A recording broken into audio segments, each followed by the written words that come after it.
¿Y si te dijera que un profeta poco mencionado en la Biblia sabía algo que hemos ignorado por siglos? ¿Y si en tan solo 2 capítulos se escondieran claves espirituales para nuestra vida actual y para el futuro del mundo? Hoy, te voy a revelar lo que Ageo vio. Un mensaje olvidado, un secreto escondido, que estaba esperando ser descubierto. El profeta Ageo vivió alrededor del año 520 a.C., en un momento crítico para el pueblo de Israel. Habían pasado más de 70 años en el exilio en Babilonia, lejos de su tierra, lejos de su templo, lejos de todo lo que les daba identidad como nación. Habían sido conquistados, humillados y obligados a vivir bajo leyes extranjeras, en una cultura totalmente distinta. Pero llegó un momento de esperanza, el imperio babilónico cayó, y el nuevo rey, Ciro de Persia, permitió que los judíos regresaran a Jerusalén. Fue un regreso lleno de emoción, pero también de profunda desilusión. Lo que encontraron no fue la tierra prometida floreciendo, sino una ciudad en ruinas. Imagínalo por un momento. Jerusalén, la ciudad santa, completamente devastada. Las murallas caídas, las casas destruidas, el templo de Dios reducido a escombros. Un pueblo confundido, desorganizado, pobre, tratando de empezar de nuevo desde cero. No solo tenían que reconstruir sus casas y su economía, también tenían que reconstruir su fe. Y es en medio de ese panorama tan incierto donde aparece Ageo. Ageo no era un sacerdote. Tampoco era un rey, ni un guerrero. Era simplemente un profeta. Un hombre que escuchaba la voz de Dios y tenía el valor de hablar, incluso cuando lo que tenía que decir no era cómodo. Ageo fue uno de los primeros profetas que hablaron después del exilio, lo que lo convierte en una figura clave en lo que se conoce como la era post-exílica. Su mensaje no era largo, pero sí contundente. En apenas 2 capítulos, sacudió al pueblo. Les recordó por qué habían caído, y les mostró el camino para levantarse. Mientras todos estaban ocupados construyendo sus casas, levantando sus propios muros, Ageo levantó la voz y les dijo, ¿y la casa de Dios? ¿Dónde queda en todo esto? No hablaba desde el orgullo ni desde la condena. Hablaba desde una urgencia espiritual. Él entendía que la restauración externa no podía suceder sin una restauración interior. Y por eso, sus palabras siguen siendo tan relevantes hoy como lo fueron hace más de 2500 años. El mensaje de Ageo no era largo, pero sí muy directo y duro. El pueblo de Israel había vuelto del exilio con la esperanza de restaurar su nación. Pero con el paso del tiempo, su entusiasmo se fue apagando. Los problemas del día a día, la escasez, las dificultades, comenzaron a ocupar todo su enfoque. Y entonces, dejaron de lado algo esencial, la reconstrucción del templo de Dios. En ese momento, Dios habla a través de Ageo con una frase que lo cambia todo. Este pueblo dice, aún no ha llegado el tiempo de que la casa de Jehová sea reedificada. En otras palabras, todos tenían una excusa, aún no es el momento, hay que esperar, primero hay que resolver lo urgente. Pero Dios, por medio del profeta, les lanza una pregunta profundamente confrontadora. ¿Es acaso tiempo para que ustedes vivan en casas lujosas, mientras mi casa sigue en ruinas? Aquí es donde todo se vuelve claro. El problema no era que estuvieran construyendo sus hogares, el problema era el orden de prioridades. Se habían acomodado, preocupándose solo por su bienestar, y habían dejado a Dios en segundo plano.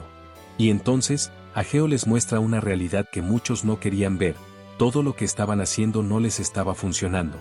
Trabajaban mucho, pero recogían poco. Sembraban, pero no cosechaban lo esperado. Sus ingresos parecían desaparecer sin explicación. Y Ageo les dice por qué. Sembráis mucho, y recogéis poco, coméis, y no os saciáis, bebéis, y no quedáis satisfechos, os vestís, y no os calentáis, y el que trabaja a jornal, recibe su jornal en saco roto. ¿Por qué pasaba esto? Porque habían sacado a Dios del centro. Porque estaban construyendo sus vidas sobre una base inestable. El mensaje de Ageo era un llamado urgente, vuelvan a poner a Dios primero.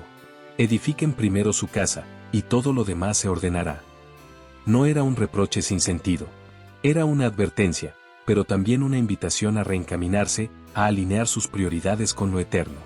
Y ese mismo mensaje, tan antiguo, sigue resonando hoy. ¿Qué estamos construyendo primero? ¿Nuestras comodidades o nuestra relación con Dios? Aquí es donde todo se pone más interesante. Porque Ageo, aunque hablaba directamente del templo físico, esa estructura que había sido destruida y que necesitaba ser reconstruida, en realidad estaba hablando de algo mucho más profundo. Su mensaje no se limitaba solo a ladrillos y piedras. Era en el fondo un mensaje espiritual. Un espejo que refleja una gran verdad. Cuando ponemos lo material por encima de lo espiritual, cuando dejamos a Dios en segundo plano y buscamos primero lo nuestro, las cosas se desordenan. Y eso no solo pasaba en Jerusalén hace miles de años. Pasa hoy también. Cuando dejamos que el trabajo, la rutina o las preocupaciones ocupen todo nuestro tiempo, y olvidamos nuestro interior, nuestra fe, nuestra relación con Dios, tarde o temprano, todo empieza a vaciarse por dentro. Así como lo dijo Ageo, ganan dinero, pero es como si lo metieran en un saco roto. Pero hay otro detalle que muchos pasan por alto. En el capítulo 2, Ageo hace una declaración sorprendente.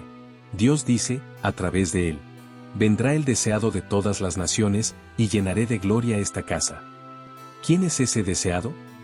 Muchos estudiosos coinciden en que esta es una referencia profética, a Jesucristo.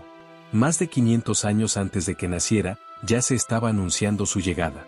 No con un nombre directo, pero sí con una promesa, que vendría alguien que llenaría el templo con una gloria mayor. No una gloria de oro o de adornos, sino la gloria misma de Dios en forma humana. Y hay algo más. Ageo menciona a un personaje llamado Zorobabel, el gobernador de Judá en ese tiempo. Pero lo menciona con una frase cargada de significado, lo llama el anillo de sello de Dios. En el lenguaje bíblico, un anillo de sello representa autoridad, legitimidad, herencia. Y esa frase tiene un eco directo de la promesa que Dios hizo al rey David, que de su descendencia vendría un rey eterno. Zorobabel era descendiente directo de David, y a través de su línea, siglos después, nacería Jesús. Es decir, lo que Ageo dice, entre líneas, es poderoso, está resaltando el linaje del Mesías. Está diciendo que Dios no ha olvidado sus promesas, que aunque todo parezca destruido, Él sigue escribiendo su historia, y lo mejor está por venir. Así que, en solo 2 capítulos, Ageo no solo llama a reconstruir un templo. Está preparando el camino para una reconstrucción mucho mayor, la llegada del reino de Dios.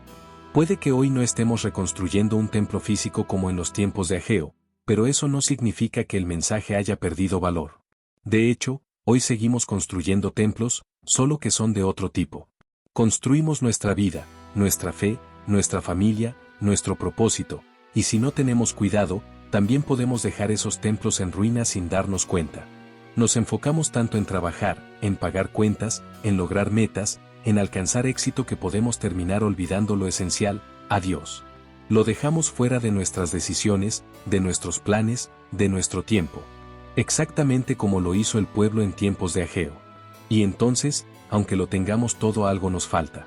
Nos sentimos vacíos, cansados, como si todo lo que hacemos se escapara entre los dedos. ¿Te ha pasado? El mensaje de Ageo sigue vivo hoy: reconstruye tu templo interior. Vuelve a poner a Dios en el centro. Porque cuando lo haces, todo comienza a ordenarse. No significa que la vida será perfecta, pero sí tendrá dirección, propósito y paz. A veces, lo que te falta no es más esfuerzo, ni suerte, ni contactos. Lo que te falta es alineación espiritual. Volver a ese lugar donde tu vida y tu fe están en sintonía. Ese es el verdadero cimiento de una vida firme. Lo que Ageo vio no era solo para su tiempo. Era una advertencia, una esperanza y una revelación para generaciones futuras. Hoy, te invito a mirar dentro de ti. ¿Qué estás dejando sin construir? Que estas palabras antiguas te desafíen hoy a volver a lo esencial. Si este mensaje tocó tu corazón, no olvides compartirlo, suscribirte y dejar en los comentarios: estoy reconstruyendo mi templo. Nos vemos en el próximo video.